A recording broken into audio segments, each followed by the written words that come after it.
What was your final straw with the church? Just curious. I have to say that my final straw with the church actually came years before my final straw with Christianity and the Bible in general. You see, it was actually after I left the church that I went and created an online Christian ministry called Christian Truthers back in 2017 and ran that ministry for about 4 years full time.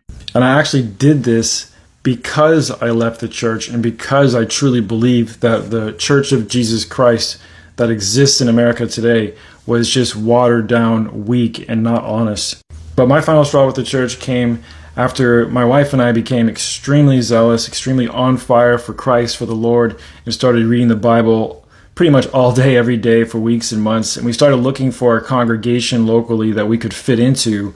And we tried a bunch of different denominations, thinking, well, maybe we're Seventh-day Adventist now, or maybe we're Pentecostal now, and maybe we're this and that. And we try these things out, and we study those denominations out, and we quickly realize that this isn't really what we want, and this isn't really what we think the Bible is saying to do.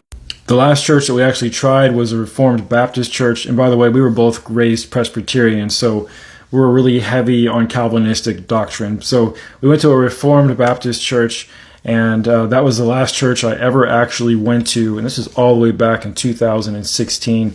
And in that church, just me having a little bit of care and give a crap for the Bible, just me being someone who read it religiously and took it very seriously, that was so obvious to the pastoral staff and to the workers of the church that they actually offered me a job at their church. Yes, they wanted to make me an associate pastor and eventually put me through their version of seminary.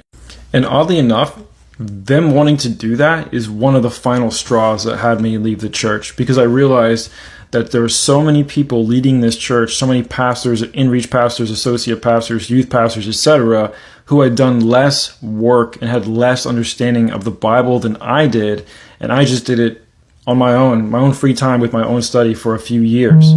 Along with that, I quickly realized that they were grooming me for a position in the church because I was someone that they felt was young and attractive, and they kept telling me, we need to get more young blood like you who's zealous and on fire for Christ. Imagine if you were on the pulpit, how many people would come to this church? The church would start to grow again, etc., etc. It was just another reminder of millions that this thing really is just a system built around popularity and money and building growth, etc., etc. And I was just like, look, I don't want anything to do with this. If I'm going to lead a church, so-called, then I'm going to do it without a building and without needing the money and without needing all this BS. I'll just do it online. So I guess you could say my final straw with the church was me being shown demonstrably that they're actually more interested in church growth, building growth, money and things like that than they are with actually understanding and teaching from the Word of God honestly and directly and literally. All you pastors went to seminary and been preaching and teaching for 20 years, and now you want my help, and I'm new. This was, again, 2017.